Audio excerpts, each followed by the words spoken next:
Enrichment, Enlightenment, Transformation.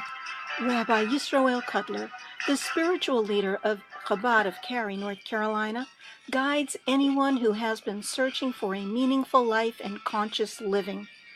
Join our discussions about the mundane, our daily activities, and then infuse every day with a spiritual twist from the inspired sages of the Talmud and Jewish mysticism, which many call Kabbalah. We learn from the root source of all religious monotheistic traditions and delve into the symbolism and levels of meaning from biblical stories.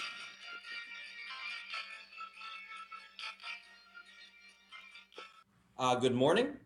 Good morning to everyone here, joining us live here in Cary, as well as those tuning in wherever you are over throughout the world. If you are listening into the online stream, please let us know. You can put your name in the chat box. Feel free to ask questions, but we would love you to take part in the program. Today's August 23rd, the 19th of Av. We're going to rewind a few weeks. We missed this class. It was about Israel, Eretz Yisrael, very dear to my heart, and there's no 1 week where you can discuss Israel, because you can discuss Israel any week. And in fact, we didn't make blessings on our food. Thank you. And the study of Torah. Or Torah. So let us be. Study of Torah, Baruch Atah Adonai, Eloheinu melech haolam, asher kiddushanu, b'mitzvotav, v'tzivanu al divrei Torah. And on the bagels, Baruch Atah Adonai, Eloheinu melech haolam, hamotzi lechem min haaretz. So in case anyone's like, hey, we're not doing this week's class, don't worry. There's at least one verse from this week's Torah portion, so we're covered. So we'll do that first, just, in case anyone has any complaints. No. On page 42, you will see a beautiful verse, and I actually want to begin this way, from this week's portion. On page 42.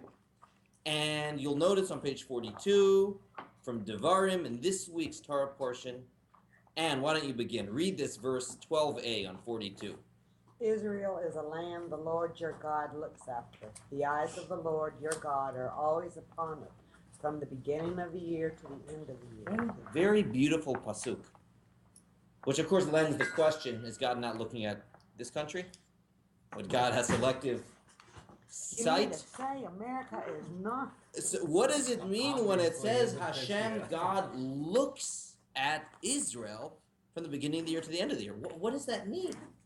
What does that mean? What do you think? And we'll start with this, because this is the text in this week's Torah portion, and we'll use this as the segue into the rest of the discussion. What does that mean? Of course, the entire world is God's, and Hashem takes interest and is concerned with that which transpires all over the world. What does this verse mean? But he looks after it, he protects it. That's my phone, actually. So. Oh, good. Because that's my voice. fault. What is the meaning of that verse? We're going to have it this week. Judy, what do you think? There's a special I think protection. The specialness is the special protection. When my kids were young, when they were teenagers, the Intifadas were starting, and I still sent them for the summers to Israel. I felt that they're protected. For some reason, there's a protection over people in Israel. Anyone else? What else do you think this verse suggests? Or it's just a beautiful verse, and very interesting from the beginning of the year until the end of the year. It's actually the one time in Torah where you have the closest to Rosh Hashanah. If you look at the Hebrew even, Reshit Hashanah, from the head of the year. Because when it comes to the actual holiday of Rosh Hashanah, the Torah does not call it. Rosh Hashanah calls it the day of blowing the shofar. I just noticed that now. It's parenthetical. This is the closest reference to Rosh Hashanah in the Torah. That would be a good question to ask someone, trivia question. But where in the Torah does it actually say the words head of the year? But the aleph is missing here. Okay, but it's still the same root word. Okay. Any other thoughts on what that pasuk means? Okay, so they're about to enter the land of Israel, and they're leaving the spiritual place of the desert and going into the material world, where they're supposed to make the material spiritual world. So it's sort of like mom saying to you, You're going off to college. Right. Yeah. I'm still here. Yeah. I'm still here. Okay. Okay. Good. Good. So the little context there. All right. Let's rewind now to the beginning. Israel is important to us. Very important to us. And I guess I want to begin with a thought question and why? You know, every nation, every religion has a country of origin, maybe where it began from. All right, granted. Do you think there's something different about Jews in Israel versus other religions in their land? And I want to throw this out, you know, I don't want to, what do you think? Is there something unique? Do other faiths speak as much about their country of origin as we speak about Israel? Well, people that live in a bad situation to come to Israel feel like they really belong there, Mm-hmm. and they feel safe and secure there. Mm-hmm. Absolutely. Absolutely.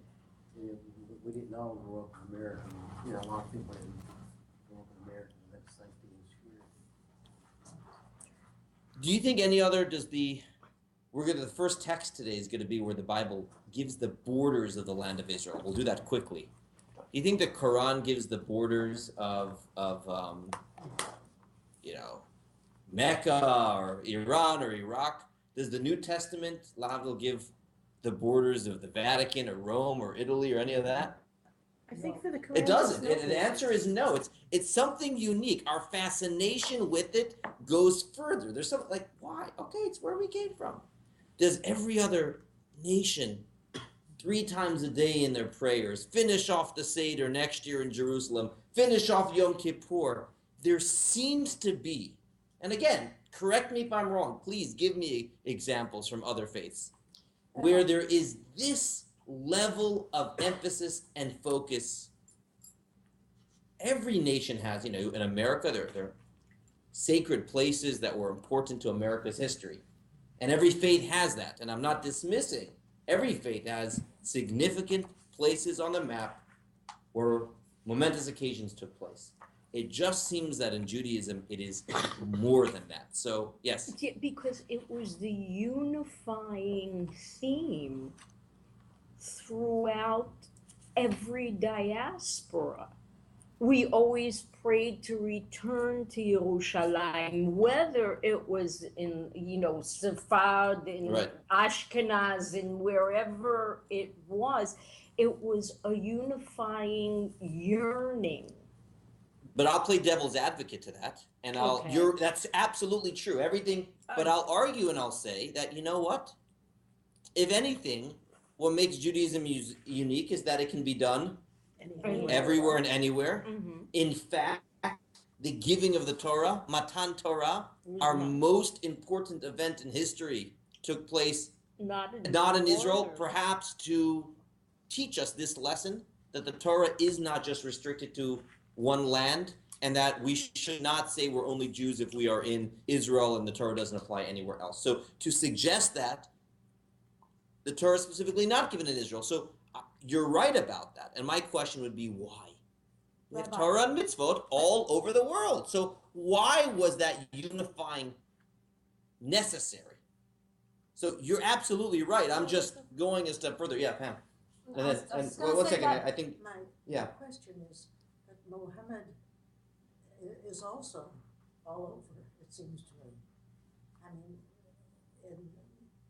not limited to Syria, but all over the planet. Or it worries me because they are, as we Jews are all over, so is Mohammedism. And what's unique about this, as we'll see in a moment, is that the Torah outlines one teensy, beansy, tiny strip of land. Yeah. It's not creating a empire all over the world. It actually is such a contrast that way. And you think for a moment, I want to take, Pam, you're going to say something. Yeah. Yes, I was gonna say that in my mind, it seemed to me like just the same that God spoke to Moses when he gave him the 10 Commandments and the Torah.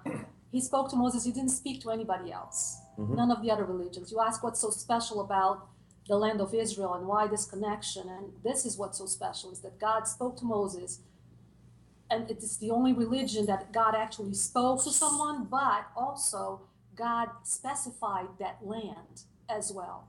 So God apportioned that land to the Jews. So it's not like a claim. This comes straight from God, if you believe that the Torah was given. But then I'll still ask the question, why was it that important that the Torah needs to specify? Why is a land that important to the mission statement of Judaism? have to You hear ask my God. question? You have to Why ask is the God. land so important to the mission statement of Judaism? The first part you said about Moshe was a prophet, and we all heard the Torah. Yeah. And what makes us unique? Other religions also claim that there is a prophet, but there was always to one person or a small group of people. We're the Right. only religion that claims mass revelation, but we're not even discussing that today. All that's fine. But the Why land of then does there Israel, need to be the emphasis on a physical because God land? said so. I God know that. gave us the Okay, land. so that's where, yes, yeah. Mine is more of a Practical, of yeah. of a question. Sure, absolutely. Is that although Israel is a geographical location, can it also be understood as also a spiritual location that not only lives in a geography, but it lives inside your soul. And by being inside your soul, God is looking over you, regardless of whether you are physically Hasidic answer over here. This is good. Yeah. in Israel. But as long as Israel is in your thought process and in your soul, you're being protected. Beautiful, beautiful. And it's actually a Hasidic answer. There was well, that you mentioned it, there was a certain follower of the Baal Shem Tov. This is 1600s, right? Really tough time. And he was trying with all his heart and might to move to Israel, and he couldn't. And he was all frustrated by it. And he got this answer, Machda, you know what it might have been, the Alter Rebbe. Machda Eretz Yisrael in Yiddish. Machda Make means Israel? make here. Make it Machdu here. So that was the expression. It became a Hasidic interpretation. So there is that component as well. But we cannot, when we read the actual, so that component is definitely there as well. But we can't ignore also the physical. Right. Yes. But you said, why is it important to the mission? Mhm. Why is the physical Mhm. land important to the Or mission? this physical land, if we want to say we want to make the whole world a home for God. So, all right, we know that. Turn the material world over to God. Why a little strip of land the size of, well, they always say the size of New Jersey, right? If we think about it, the question is broader. I mean, a tiny strip of land the size of New Jersey and the entire world Well, you know is what? high. Isn't it amazing? I mean, what percentage, you think of other countries that size and the types of press they get. And the land of Israel, the size of New Jersey, always there. It invokes passion in everyone. And it's incredible. It's really incredible to think about how much attention this small piece of land gets. So should we go? Should we go? Yerushalayim shel mata. So let's do Well, this. think And I it's don't. small Yeah. because it's going to be a city. It's going to be the city of God one day. That when everybody unites, and I mean, it doesn't need to be the size of a country because it's supposed to be the size of a city. But, excuse me. Yes. I'm sorry, I hate to pursue this so for such a long time. No. The Palestinians, Yeah. okay, they contend that this is their land. We're going to go there. We're actually going to discuss a little of that today. I'm happy you mentioned that. We're not, again, and I want to say, I'm happy you mentioned, this is going to be a Torah discussion, not a political one, so let's try to stay away from the hot button political issues, but I do want to shed light on a Torah response to that. And again, as a Jew, I don't want to speak as a politician or with a political spin at all, but I want to teach from Torah texts a long time ago how we respond, how we best respond to that. So that actually is going to be part of our discussion today. All right, should we begin? Any other thoughts? Yes. Just that there's nothing above the Torah, but that idea was definitely in the minds of the Jewish Congress when they said, okay, here's a piece of Africa, go take that part and you can have a country and you'll be Uganda, right? What she refers to And is you'll be during the safe Zionist there. aspirations, there was a period of time where there was a discussion whether or not any parcel of land will do. Would Right? do. If we just need a national homeland, what difference does it make where it to the more secular Zionist ideology? And that was actually a big discussion amongst the Zionists whether to settle for that or not. Obviously, those with the more religious aspirations, Uganda wouldn't do, right? But we'll get there we'll see if we get there. All right. Rabbi, I like Yes. what Ann was saying, that in the end of days, when the time comes, it's going to be a city. I mean, Yerushalayim's a city, but Israel is going to be basically the heart of the world. And The same way center of today, the world. the same way today, it often in many ways seems to be hard in terms of coverage and conflict and whatnot. What we're getting at here is it's meant to be the heart of the world in something. You can't ignore that, you know? That is reality. Why is it that way? What is it meant to be? Let's now dive in. Is there? Okay. So it was in the Torah portion a few weeks ago where God tells Moshe to tell the Jewish people what the borders of Israel are. Tiny Israel. I say the word tiny because believe it or not, and it actually doesn't even go as far south as it even goes today. Now, in other ways, it's larger. If you look at text 1a, unless you What know page? your geography, Right here. 26, page 26. So Moshe tells, and I'm going to paraphrase this because this is a lot of geography, biblical geography, so if you're not a scholar here. So when you get, Moshe tells the Jews, you're going to come to the land of Israel, and these are the borders. Again, this is unique. I don't know of another faith where in the Torah itself, where it says these are what the borders should be. Now, along the bottom, let's do this. The south is the desert of Sin along from the tribe of Edom. The Jews were told, don't bother Edom. So different than other nations. Don't bother Edom all the way to the Dead Sea to the east. So there are actually slightly different ways of looking at it, but you see the blue line at the bottom? And you see Beersheba there? Yep. Blue line? So Eilat and all that's much further down. So a lot of the Negev actually is not even in biblical Israel. So what is biblical, the blue line or the The red blue line. Blue line is the way it's understood. There's another place in Ezekiel that discusses more like in the future, and that's the red line. But let's look at the blue line. So we see this diagonal line, and where the Dead Sea is still similar to where the line is today. Okay, now let's keep on reading. Then it's going to turn to Mala Akravim, past Tzin, till Kadesh Barnea. These are all different points at southeast. Okay. The western border should be the Mediterranean. Okay. Right. So that is still now, of course, that includes in it, on the left side here, much of what we call today Azan, Gaza, and Gush Katif, and all those areas over here. So it goes all the way until the Mediterranean on the left side. The north, you see, is more north than Israel today. If you look at the map, it extends sort of into Lebanon. I know it's tough to see here without. It would be good to have this with modern day cities, so you'd better understand it. But it is far less south, far more north. The other big difference is on the east side. Where does it end on the east? The Jordan River. Okay, it ends on the Jordan River. And in fact, we know that there was a group of tribes that even lived on the east bank. That was sort of what we would call the territories biblically. Not the west bank, but the east bank. Okay, so this is the land of Israel. They are told, and it makes it very, very specific what it should be. Why was it important for the Jews to know this? So you don't have border disputes. So no border disputes. And again, I think it's important for us to recognize, and we're talking about Israel, it's a tiny strip of land. It was never about this global conquest, a small strip of land. But there's another very important reason why that was necessary. Do you mind reading text 1b, please? This is the land that shall fall to you, since many precepts apply to the Lord of Israel and do not apply outside the land.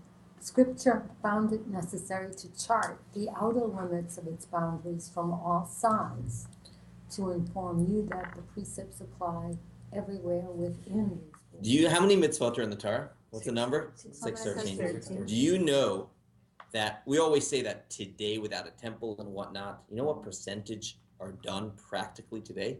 About half of them. That's it. Out of the 613, about half. Why? Because of all the laws that have to do with the temple, but also many of the laws that only applied in Israel. Even notwithstanding the temple, many of the charities that had to take place, the tithing, Yeah. the agricultural laws, leaving stuff to the poor. There were many laws in agriculture that only applied in Israel. How about every 7th year? Well, that's still done. That's what I mean. Many of these are not restricted to the temple. Oh, Some of these still only take place. So it was important for the Torah to tell us where the borders are because this is where the laws apply, which actually lends to a very interesting question. If you're at a Passover program in Eilat, which there is, Does it apply? guess what? Eilat is a vacation town in Israel today, all the way at the south. Believe it or not, biblically, it's not considered the land of Israel. So you have to have 2 days? I'm not going to settle it's a complicated issue, but many do 2 days. So 2 nights over there. That's what I mean. 2 nights Seder there. But what they're referring to is out of the land of Israel, there are 2 nights of the Seder. In Israel, there's only one. So in Eilat, they'll often have 2. But what's interesting here is But I don't. normally we say a nationalistic approach is as opposed to a typical nationalistic approach to why a land is important. Torah says the holiness is what makes Israel important.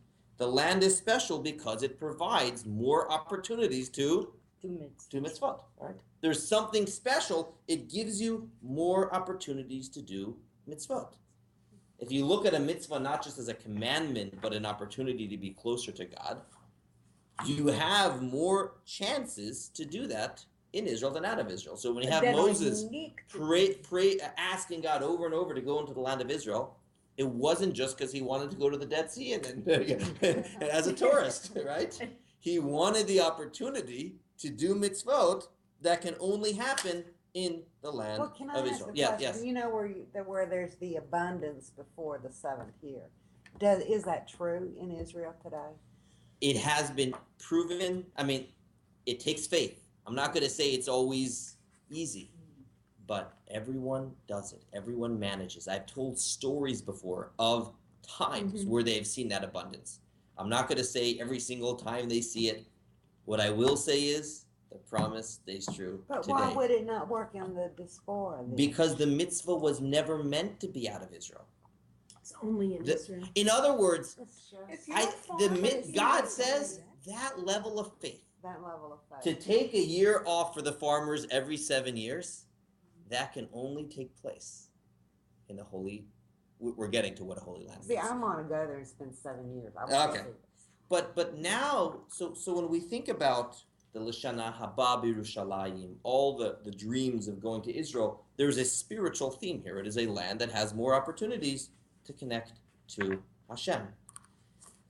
You've discussed the issue of claim to the land of Israel, and I think this is a very important one.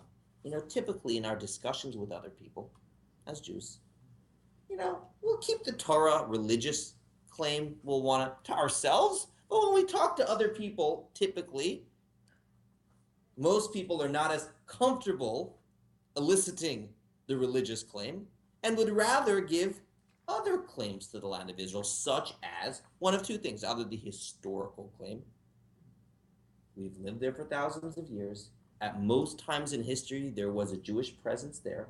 When you dig up things in Israel, you see that's A. Or, of course, the simplest one would be international recognition. The fact that the Balfour Declaration and the UN, and in 1948, this land by the international community was acknowledged and given to the Jewish people. Those are typically, I'm sorry, Eric, do you mind hitting off on that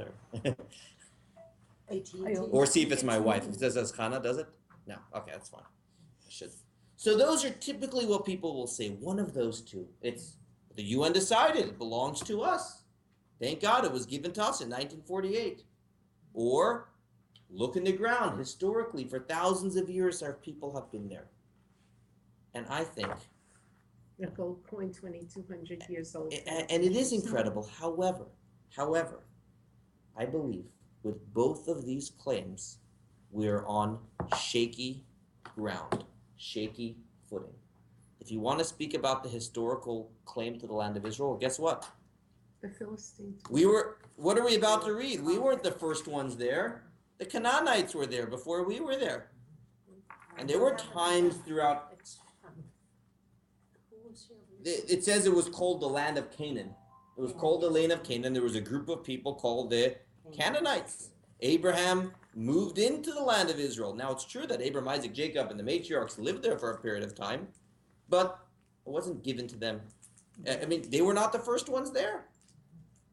So if it's only the historical claim, I hate to say it, but if someone argues with us, that would be tough to argue. If someone says we were there most of the time, okay, but do we say that every nation that was somewhere most of the time? I mean, in America, right? Yeah, What look if- at Alsace and Poland and Russia, where all our But there was and unfortunately, when it comes to the second claim, and that is the fact that the international community acknowledges that it is our land, it was given to us in 1948. I would love to say that will never be challenged, but unfortunately, it will always be challenged. And as we know today, there have been more UN condemnations of Israel in the Human Rights Council than all other countries combined. I'll say that again. The UN has condemned Israel for human rights violations for all other countries, more than all other countries combined. And regardless of where you stand politically, and I said this is not a political class, I would think that everyone would agree that it's, think of Iran and Iraq and Syria and so many of the other countries, worse than them, regardless of. So it's shaky ground there as well. And that is why I believe that the strongest and most authentic claim to the land of Israel is to say this was the land that God told the Jewish people to have. And you don't have to be bashful. It's not the whole world. Mm-hmm. It's a small strip of land. And to say, God says this was given as an eternal gift to our people. Majority of people in the world respect the Bible as the book in some capacity. That actually has the strongest grounds to it. And it is actually for that reason why, text 3, Bereshit. Let's do this text. Eric, if you could bring me my phone, that'll make it that way I can shut it off, if you don't mind. Do you mind reading text 3, please, Hal? On that day, God Thanks. formed the covenant with Abraham, saying, "To your seed I have given this land, from the river of Egypt into the great river, the Euphrates River, the land of the Canaanites, the Kenizzites, and the Kadamites, and of the Hittites and Perizzites, and the Raphaim, and of the Amorites, and the Canaanites, and the Girgashites, and the Jebusites." You have a test on this when we leave today. Right. Now, but you even see from this text itself, that what? It did belong to other people before it belonged to us. And the Talmud actually writes something fascinating. And the Talmud tells us something, your claim about your question. Other people say it's their land. The Talmud asks a question. Why does Genesis begin with, in the beginning God created heaven and earth? You heard this question before? Why does the Torah begin with the story of creation and all the nice background? Let that be in a little standalone book. So this is what the Talmud asks. Why does the Torah begin with the story of creation? It should jump straight into our mitzvot. It should be, right? So the Talmud says, text 4b, Rabbi Yitzchak says it was not necessary to begin the Torah with, it should have, why don't you read, do you want to? What page is it? 31, Jack. 31. Okay. In the beginning, said Rabbi Yitzhak, it was not necessary to begin the Torah except from this month is to you. What does it mean this month is to you? Anyone know? It's This month to you is the first mitzvah the Jews were given as a people. They were told just before they left Egypt, about the first mitzvah they were given as a people? The Jewish calendar. Calendar. The calendar. So the Talmud asks, why not jump into the first mitzvah, which is the Jewish calendar in the Exodus story? Keep on reading. Please, Jackie. This month is to you, which is the first commandment that the Israelites were commanded. Why then did he start with, in the beginning, i.e., the story of creation? Because the strength of his works he related to his people to give them inheritance of the nations. For if the nations of the world should say to Israel, you are robbers, for you conquered by force the lands of the 7 nations of Canaan, they will reply, the entire earth belongs to the Holy One. Blessed be he. He created it and gave it to whomever he deemed proper. When he wished, he gave it to them, and when he wished, he took it away from them and gave it to us. The magnitude of this Talmud is extraordinary. It's saying that the Torah began with the story of creation to establish the fact that God created the world, and different nations and different lands are out there in the world, and the little strip of Israel should be to the Jewish people. And it's funny how it says in the future people are going to say you're robbers. What is your claim to the land of Israel? And thousands of years ago, it clarifies that is why the Torah begins with Genesis. And I really think that although it sounds counterintuitive to invoke a religious argument, when we have that conviction, and not in an elitist way, not in a way where we want to conquer any other lands, but when we say, you know what, this small strip of land was given to the Jewish people, we will actually have the respect of other people, and it will actually lead to less violence, not more, because unfortunately, it is when we don't have that conviction, and we do not have the strength, and we are not able to comfortably say, this land is ours, that others will think that the more, God forbid, they try to terrorize, the more, God forbid, they will achieve their goals. And the more we have a strong conviction that just this little strip, this is ours, no, it will always be ours. The more we can say that comfortably, without any apologetics, the less there will be loss of lives on both sides. This is not my thoughts, this is what the Rebbe would always say. The more we can invoke that. And that is the reason why, even when it comes to terrorists, one of the things they try to dispel is the Jewish connection to the land, the traditional connection to the land. There's a reason why they don't want any digging to happen at the Temple Mount.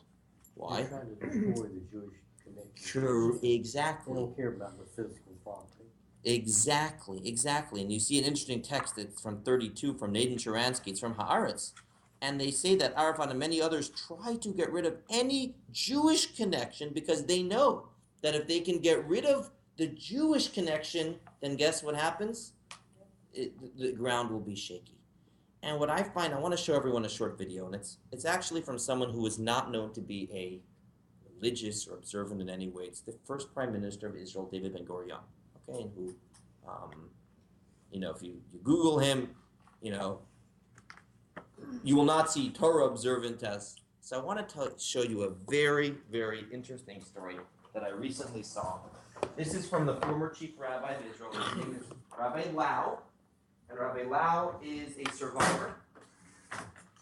And he told over this story Back with my back. to a group of American tourists on a mission to Israel last year. Next year, they're going to have another one of these trips. See if we can get it. I'll give you the background to the story. It's 1972. He was not chief rabbi. He was a young rabbi in Tel Aviv. And you get the call. And it's from David Ben-Gurion, who has since retired from politics and living a quiet life. He's not so well. And he says, Rabbi, I'd like to see you. And he thinks that it's a fraud. Imagine you got a call. From the former president or something. And he says, I have a few questions on the Bible I want to ask you. And he agreed to meet, but then he called someone who was in intelligence. Can you find out who just called me? Can you find out who just called me? I want to see whether or not that was really. So then he says, yes, and can I come with you to the meeting the next day? So he meets with Ben-Gurion, who actually was a biblical scholar. He was a biblical scholar, not observant. So he asks him some questions, and then Rabbi Lau turns to him and says, can I ask you a question? He says, what? And this is 1972, a very old David Ben-Gurion. I've heard a story about you, but I want to confirm whether it's true, which is good. Here's the story that I heard about you. the Peel Commission. Anyone familiar with the Peel Commission? It was in the 1930s. The British had this big problem in Palestine, trying to figure out how to resolve it, and brought in Jewish representatives and Arab representatives, and they each made their case for what should be done. David Ben-Gurion was one of the leaders of the Jewish Commission.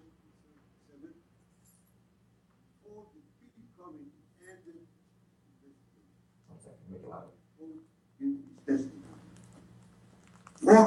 4-hour testimony he gave. 4 hours speech that Ben-Gurion gave the right of the Jewish people to have this homeland. This is our own new homeland. This is ours. It belongs to us. It's our under possession. And he spoke full of enthusiasm, full of many biblical resources to say this is ours.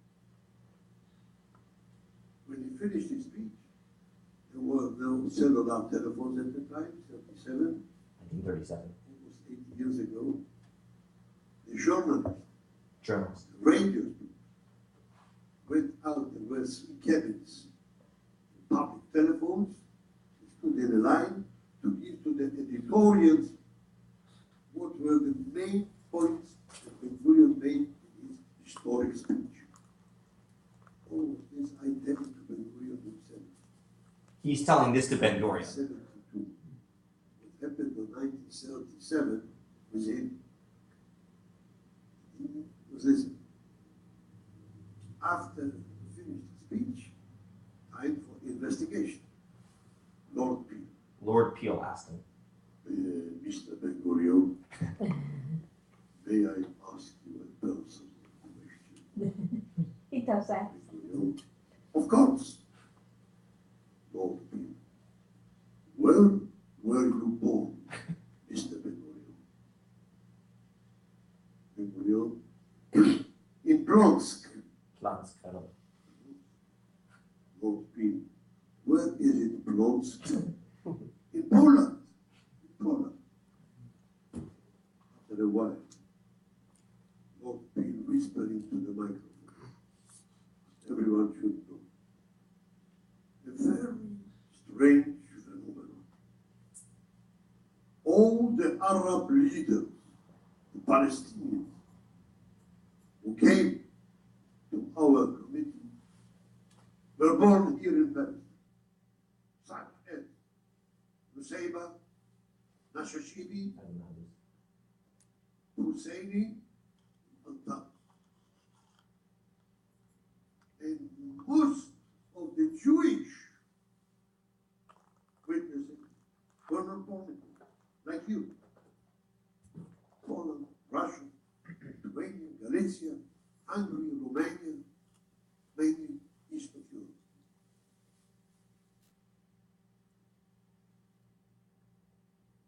Mr. Ben-Gurion, I want to ask you. Someone who lives in a home, maybe even born in that home, and someone comes from out, saying to the one who lives here, go away. This home is mine. My father, grandfather, great-grandfather. Go away. It's my home. Maybe he's correct. Maybe he's wrong. The international law and the international ethics say very simple. You have a document that this home is your family, belongs to your family. Here in Israel, we call this document Kushan. Kushan, I know. It's a Turkish name. Before the Great Britain, before the English men, 30 years from 9. Because of time, I want to stop. He says, where is your Kushan? That's what Lord Peel turns to him and says, where is your Kushan? You're telling them they're in your, right? So what is David Ben-Gurion, who is not known to be Torah observant and not known to He be... took a chumash. Yeah. He takes a chumash out and he puts... Actually, when he walked in, he had to make an oath on the Bible before he started. Oh. He takes that Bible out and he writes, this is my Kushan. And Rabbi Lau turns to him and says, is it true that that story happened to you? Because he was not known in any way. And he turns to him in 1972. I heard the story, 1937. Is that true? And David Ben Gurion says, Emet v'yatziv, which means it's true and true. That's exactly what I did. He then followed up with another question, and that you'll see, it's a very interesting talk. He continues and he says, may I ask you a very personal question? If you feel that strongly in Torah, and that Torah is the truth, do you think perhaps it also has guidance in other areas of our life? And he says he was quiet on that response. He didn't answer that. Interesting. But he didn't answer that one, and anyways. But I found it fascinating how David Ben Gurion, who you'll never hear as being someone who was religious, Torah observant, quoted the Bible, when it came to the issue of where does our rights to the land of Israel come from, he says, the Torah Zarkusham. And ultimately, that will be the only answer that will always stand. Every other answer can be argued against. And now, there's a lot more to discuss about this issue. Because of time, I think we'll have to stop. You can continue the rest of that speech afterwards. In any event, but as for us, it's important to know that and to speak with a conviction. And again, the Rebbe said, the more conviction we have about this issue, the less violence there will be, because terrorists will see that we are set on this being us and united, and we have no apologetics or complaints or anything like that. It continues another very interesting text about the land of Israel, which has to do with the danger of border towns. But I think we'll have to save that for another time. Let's go back to our big question today. Why was it necessary to have a physical land? Why? Torah belongs everywhere. So text 34 is a midrash. It's a beautiful midrash. Pam, do you mind reading? God said to Abram, text 7. Page 34. And God said to Abraham, go forth from your native land and from your father's house to the land that I will show you. Rabbi Barachia said, what did Abraham resemble? A bottle of perfume sealed and lying in a corner? Therefore, its fragrant smell did not waft. Mm-hmm. Then it was moved, however, its fragrant waft. Similarly, God said to Abraham, travel from place to place, and your name will become great in the world. So Avram, you're sitting in a corner, you're not having the influence on the world that you should be. Move to Israel, which we know since, I'll ask you a question. God, you want to give us a homeland? Why not the Bahamas? Why not an area that no one will worry about, an island in the middle of, you had to give us in the cross, right, the geopolitical center of the world. Forgot, it was no oil there. Yeah, and the one place where there is no oil. Yeah, that's the old joke. We traveled for 40 years and found the one place without oil.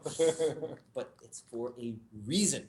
We were meant to be there because the whole goal of Israel was not just to have a homeland, but a storefront. I'll say that again. Not just a homeland, but a storefront.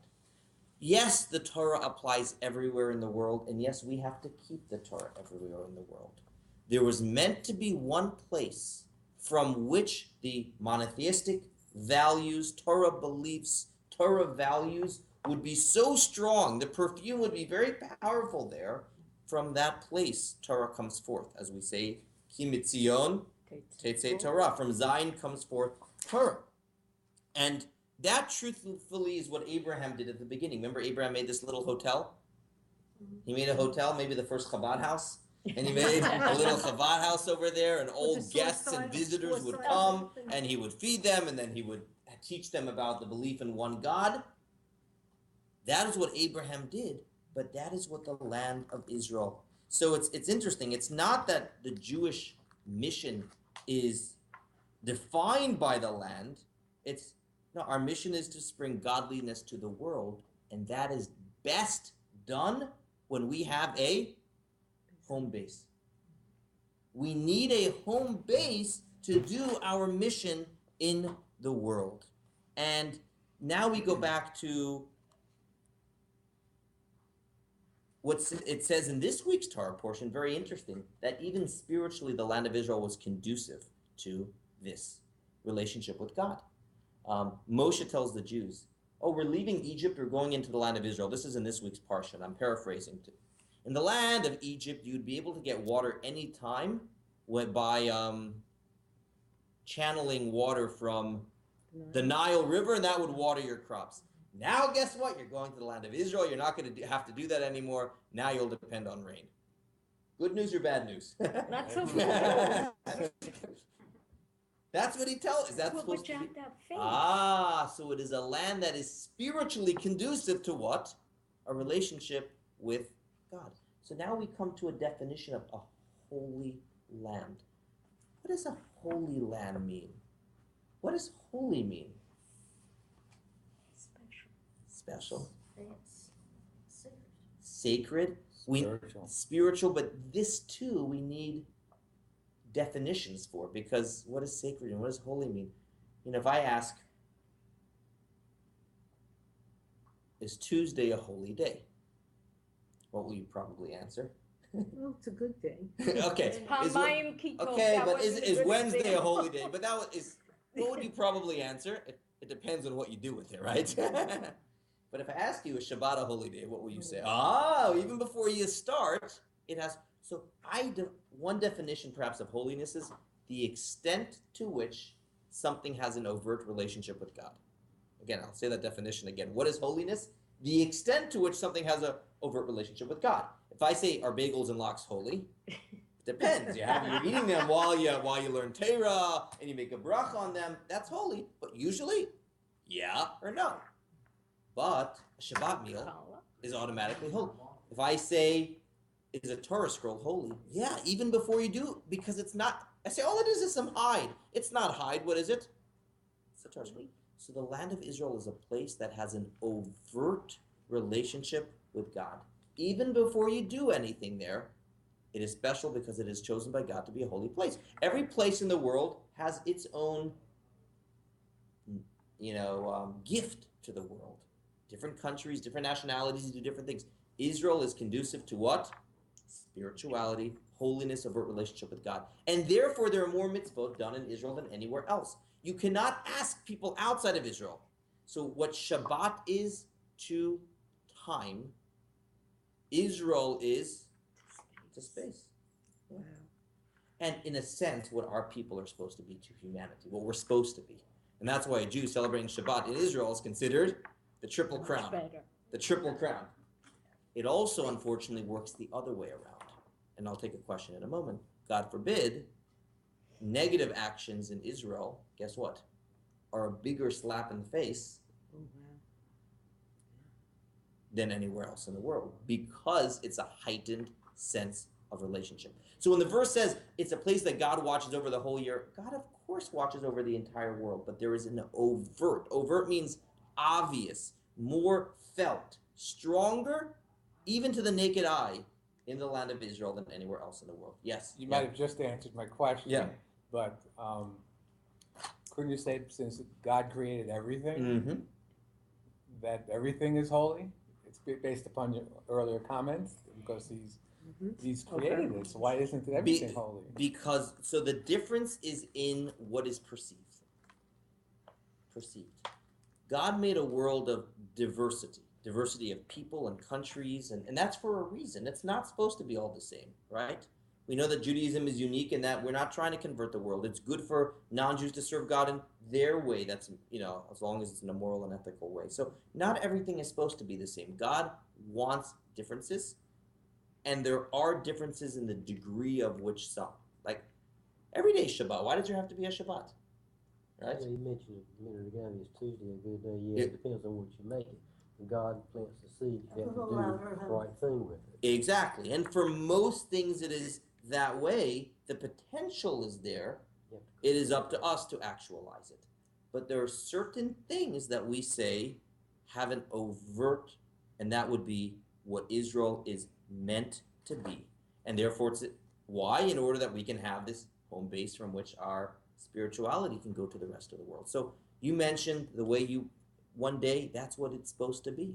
Yerushalayim is supposed to be a place of harmony, a place of spirituality spilling forth to the rest of the world, the place you go for your inspiration to then go back home where it's less overt and say, do wow, it. To a certain extent, that would be true with a synagogue versus a home. If I ask, synagogue, it's more overt, but the goal is that you bring it back to the house. So that would be, and we're over time over here, so we're going to have to stop it. But that is the meaning of why it was important for the Jews to have a home base, why it still is important, what Jerusalem is supposed to be, and how when we can steer clear of the politics and just say with it the faith and the Torah-based discussion.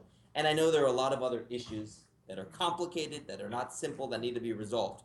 I understand that, I acknowledge that, but it only is simpler when we have that conviction inside of us, and we'll have to hold it here. Yes? I just wanted to comment that when I lived in Israel, Rabbi Lau came to the factory I was working at to hang the mezuzah. Really? Yes. So he's a survivor, and he has a very good book. Yes, he was the Any chief other- rabbi of Netanya comments? at All that right. time, and that's where I was, and that's What where I years was that? worked. What year was that? Eric, good to see you. 77 to 82. I don't remember that's when I lived there. I don't remember exactly what year that So was. he has an incredible account how he was saved in the war As a by kid. a kid. He was the youngest survivor from was it Buchenwald, one of the camps, and he had a brother that took care of him. Like, it's incredible to read the story. What is the book?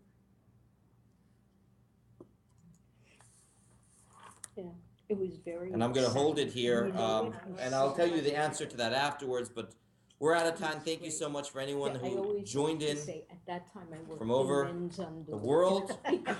Shalom. Have a good week, and there should be peace and tranquility in our holy land. Thank you to Nissan Communications for streaming today's class. And it was forever.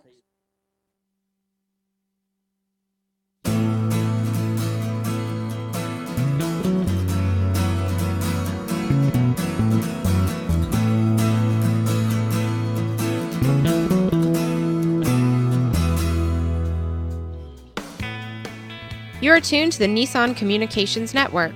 Our weekly lineup of call-in programs includes Computers 2K Now with Amnon Nissan, My Life, My Will with Gisela DiCarlo, The Tanya Love Show, Health Then with Debbie Bruck, Breaking Free with Marilyn Shannon, Triangle Be Well with Howard Jacobson, Lunch and Learn with Rabbi Yisrael Cutler, Lessons of Vietnam with NCVVI members, Current Affairs with Amnon Nissan. And if you tuned in too late, you can always watch each program in its entirety or download an MP3 audio file of it in the archives section on nissancommunications.com. Don't forget to subscribe to our YouTube channel, follow us on Twitter, and like us on Facebook.